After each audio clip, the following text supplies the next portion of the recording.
Jewels of the Valiant came out in Lord of the Tachyon Galaxy as a common, and this card is totally spicy as fuck. I think this card has some niche uses, and when reading its effect, you'll probably conclude that zombie decks can utilize this card optimally. I'm sure other decks can as well, but I'm only saying zombies right now because it's my favorite deck. So this card reads, if exactly one monster is banished from your graveyard and no other cards are banished at the same time, except during the damage step, you can send from your deck to the graveyard one monster that has a different attribute from that banished monster, and is a hard once per turn.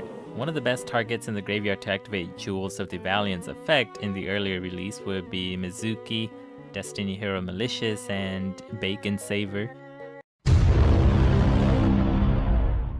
Now we have Gozuki, Glow Up Bloom, NECROWORLD Banshee, and in more rare occasions, Doom King Baladrock can even activate this card by banishing your own card in the graveyard. Strange play. One of my favorite aspects of this card is that its limitations isn't very high. Like, there's no level restrictions in the card or type restrictions. Its only restriction is on the attribute.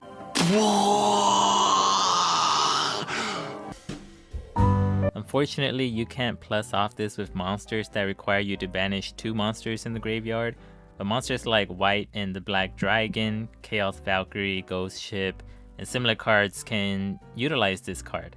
For example, in zombies, you have this card and NECROWORLD Banshee in the graveyard, right? You can use NECROWORLD Banshee to banish yourself to activate a zombie world from the deck. At the same time, this will activate Jewels of the Valiant to send a monster from your deck to the graveyard with a different attribute than the monster that was banished. So that means you can send a monster that's a dark, since Banshee is a dark. So I wonder which targets would be good. The unstoppable Exodia! Impossible! Essentially, this is just another foolish burial. If you do dump an Eldlich into the graveyard, you can use Eldlich effect to send Jewels of the Valiant to the graveyard to do Eldlich stuff, I guess. This is a great counter to Call by the Grave and DD Crow. This game doesn't do shit against them, but you get to plus at least. So this card isn't searchable.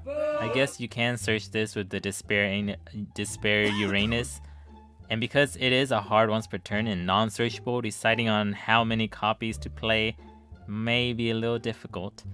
You definitely want to see this card in hand, so you want to play more than one, but running 3 and Brickyon drawing multiple copies of it wouldn't be so great.